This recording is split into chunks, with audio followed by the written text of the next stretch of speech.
নমস্কাৰ বন্ধুসকল, আজিলৈ আহিছে এটা নতুন ভিডিঅ'ৰ সৈতে। আহকচোন এই ভিডিঅ'টো আৰম্ভ কৰোঁ। কলৈকো আঁতৰি নাযাব, শুনি থাকিব শেষলৈকে। ধন্যবাদ। মোৰ নাম দীপজ্যোতি, ঘৰ ঢকুৱাখানাত। মোৰ ওচৰৰে বৌ এজনী আছে, নাম সবিতা। বয়স 35 মান হ'ব, ফিগাৰ 34। বেছি ওখও নহয়, চাপৰো নহয়। তাইক মই প্ৰায়ে চায়ে থাকোঁ। দুটুকেইটা একদম থিয় হৈ থাকে। মেক্সি পিন্ধি থাকিলে আগটো পূৰা জঙা হৈ ওলাই থাকে আৰু মেখেলা চাদৰ পিন্ধিলে কাষৰ পৰা এবাৰ যদি মই দেখা পোৱা একদম টিপি দিব মন যাব। তাই সন্ধিয়া সদায় গা ধুৱে আৰু দিনত পিন্ধা কাপোৰবোৰ তেনেকৈয়ে বাথৰুমত থৈ আহে। বাথৰুমটো বাহিৰত। মই প্ৰায়ে সন্ধিয়াৰ পিছত সিহঁতৰ ঘৰত ফুৰিব যোৱাৰ চলেৰে বাথৰুমত পেচাব কৰাৰ লাগিছে বুলি গৈ দিনত পিন্ধি ঘূৰি থোৱা ব্ৰা আৰু পেটিকোটটো নাকেৰে শুঙি চাওঁ আৰু মোৰ বাহিৰডালত লগাই দিওঁ। ব্ৰাৰ গোন্ধটো মোৰ নিচাৰ দৰে হৈ গৈছে। তাইও হয়তো কথাটো ন'টিছ কৰিছিল, কাৰণ তাইৰ কাপোৰবোৰ যেনেকৈ থৈ আহে বাথৰুমত, মই ওলট পালট কৰি থৈ আহোঁ। এদিন আমাৰ চুবুৰীয়া আটাইবোৰে মানুহ অলপ দূৰত গাড়ীৰ ভাড়া কৰি বিয়া খাব গৈছিল। আমাৰ মাও লগত গৈছিল। দেউতা ঘৰত নাথাকে, দিল্লীত থাকে। সবিতা বৌ বিয়াত নগ'ল। তাইৰ বোলে গেষ্ট্ৰিকৰ প্ৰব্লেম হৈ আছে। চুবুৰীটোত সেইদিনা মই আৰু নবৌৱে আছিলোঁ। সিহঁতবোৰ ৰাতিপুৱা 11 মান বজাত বিয়া খাব গ'ল। বিয়া দূৰৈত, বিজয়নগৰত। আহি পাওঁতে ৰাতি হ'ব। মই চান্না বুজি সবিতা বৌৰ ওচৰত গ'লোঁ। তাই নীলাৰ মেক্সি এটা পিন্ধি বাৰাণ্ডাখনত বহি আছিল। মই গৈ মাত দিলোঁ। অ' নবৌ, কি কৰিছা? সবিতাই ক'লে, এই কি কৰিম আৰু, আছোঁ আৰু এনেই বহি। তই বিয়াত নগলি নেকি? নাই, নগ'লোঁ অ', মোৰ গাটো বহুত বিষ। সবিতাই ক'লে, হয় নেকি? মোৰো বিষাই আছে। মই চান্না বুজি তাইক ক'লোঁ, অ' নবৌ, মালিচ অলপ কৰি দিবা নেকি? তোমাকো কৰি দিম, হ'বনে? তাই ক'লে, হয় নেকি? পিছে এটা কাম কৰ, ঘৰৰ ভিতৰত আহ। বাহিৰত কোনোবা মানুহ আহিলে কিবা ভুল ভাবিব আকৌ। মই আৰু তাই ভিতৰত গ'লোঁ আৰু দৰজাৰ হুকডাল লগাই ল'লোঁ। মই তাইক ক'লোঁ, আগতে মোক অলপ কৰি দিয়াচোন। মই গেঞ্জিটো দাঙি দিলোঁ আৰু বিচনাত শুই গ'লোঁ। তাই লাহে লাহে মালিচ কৰি দিব ধৰিলে। এনেকৈ তাই গোটেই পিঠিখন মালিচ কৰি দিলে অলপ সময়। মই ক'লোঁ, অ' নবৌ, অলপ তলফালে দিয়াচোন।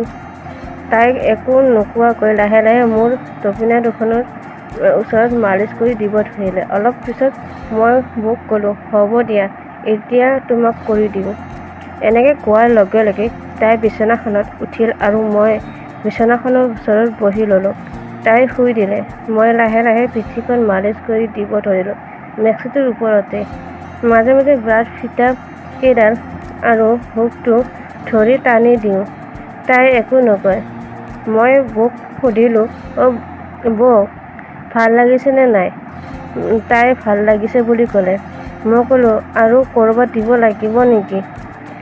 তাই পিঠিখনত এই ভালকৈ কৰি দিব ক'লে। মই ক'লোঁ, বৌ, যদি ভালকৈ দিব লাগে মেক্সিটো অলপ দাঙি লওঁ নি? তলতো অলপ আছেই, কাপোৰ আছেই, আৰু বেলেগ মানুহতো নাই ইয়াত। তাই নেলাগে বুলি ক'লে।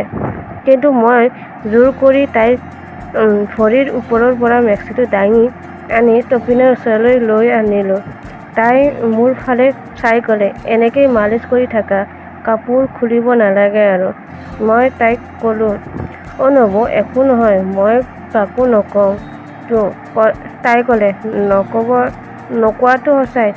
মই এনেই শপত খালোঁ নকওঁ বুলি। তাই হ'ব দে বুলি কৈ আকৌ শুই দিলে। মই এইবাৰ তাইৰ মেক্সিটো একদম ডিঙিলৈকে দাঙি দিলোঁ। মেক্সিটো খোলোতে পেটিকোটটো ওপৰলৈ দাং খাই আহিল। মই তাইৰ টপিনাৰ ওপৰত বহি ল'লোঁ আৰু পিঠিখন টিপি দিলোঁ। অলপ তাইৰ চকু মুদি টোপনি যোৱাৰ ভাও ধৰিলে। লাহে লাহে ব্ৰাৰ হুকটো খুলিব চেষ্টা কৰিলোঁ। এনেতে চোতালত কোনোবা অহাৰ শব্দ পাই তাইৰ মেক্সিটো আকৌ পিন্ধি ল'লে। মই একো ক'বই নাপালোঁ। খিৰিকীৰে চাই দেখিলে যে কোনোবা চিনি নোপোৱা মানুহ। তাই মোক ক'লে, মনে মনে থাক, মাত নিদিবি। অলপ পিছত মানুহটো গুচি গ'লে আৰু তাইৰ আকৌ বিচনাত আহি বহি ল'লে। মই তাইক পিঠিৰ ফালৰ পৰা সাৱটি ল'লোঁ। তাই মোৰ হাত দুখন গুচাই দি থিয় হৈ ল'লে। মোৰ ভয় লাগিল, কিন্তু বহুত চেচ উঠি আছিল মোৰ। ময়ো বিচনাৰ পৰা উঠি গৈ তাইক ৱেলৰ ওচৰত লৈ গৈ আকৌ সাৱটি ধৰিলোঁ। তাই লৰচৰ কৰিব খুজিছিল যদিও মই তাইক মেক্সিৰ ওপৰতেই মোৰ বাৰীডাল ঘঁহাই দিব ধৰিলোঁ আৰু হাতেৰে তাইৰ পিহাকেইটাও টিপিব ধৰিলোঁ। অলপ পিছত তাইও গৰম হৈ গ'ল। তাৰ পিছত তাইৰ মেক্সি, ব্ৰা আৰু পেটিকোট চব খুলি দি লেংটা কৰি দিলোঁ আৰু ময়ো লেংটা হৈ ল'লোঁ। তাৰ পাছত তাইক হেঁপাহ পলুৱাই দিলোঁ। ফুটাটো বহুত ডাঙৰ আছিল। ইমান ভাল নালাগিল চুটি, কিন্তু তাইৰ টানটনীয়া দুডু কেইটা টিপি বহুত মজা লাগিল। তাৰ পিছত তাইক মই মেখেলা চাদৰ পিন্ধিবলৈ ক'লোঁ, কাৰণ তাইৰ মেখেলা চাদৰৰ ওপৰত চুটিব বহুত মন আছিল মোৰ। তাই ঘৰতেই পিন্ধি সেউজীয়া মেখেলা চাদৰ এযোৰ পিন্ধিলে। আকৌ তাইক সাৱটি ধৰি মৰম কৰিলোঁ। তাৰ পিছত মেখেলাখন কঁকালৰ ওপৰত উঠাই দি ডগী ষ্টাইলত চুদিলে জোৰকৈ। চুদোতে টিকা কিটাৰ পৰা টপক টপককৈ শব্দ ওলাইছিল। বহুত মজা লাগিছিল চুদি, আৰু মাজে মাজে গাখীৰ কিটা টিপি আছিলোঁ। ব্লাউজৰ ওপৰত পিহা টিপাৰ মজাই বেলেগ। তাইৰ ব্লাউজটো অলপ পুৰণা আছিল। গাখীৰ টিপি থকাৰ সময়ত অলপ ফাটি গ'ল। মই টান মাৰি আৰু কটাই দিলোঁ। তাইক এৰাকৈ মোৰ ফালে চালে। তাইক এনেকৈ বহুত সময় মৰম কৰি মই ঘৰলৈ গুচি আহিলোঁ। তো বন্ধুসকল, মোৰ এই ইউটিউব চেনেলটো ছাবস্ক্ৰাইব কৰিব, বেল আইকনটো দবাই দিব, লাইক কৰিব, আৰু এই ভিডিঅ'টো যদি ভাল লাগিছে তেন্তে কমেণ্ট কৰিবলৈ কেতিয়াও নাপাহৰিব। লগতে আপুনি আপোনাৰ বন্ধু বান্ধৱীৰ সৈতে শ্বেয়াৰ কৰিবলৈ কেতিয়াও নাপাহৰিব। আকৌ লগ পাম ঠিক এনেকুৱা ভিডিঅ'ৰ সৈতে। তেতিয়ালৈকে অপেক্ষা কৰক। ধন্যবাদ।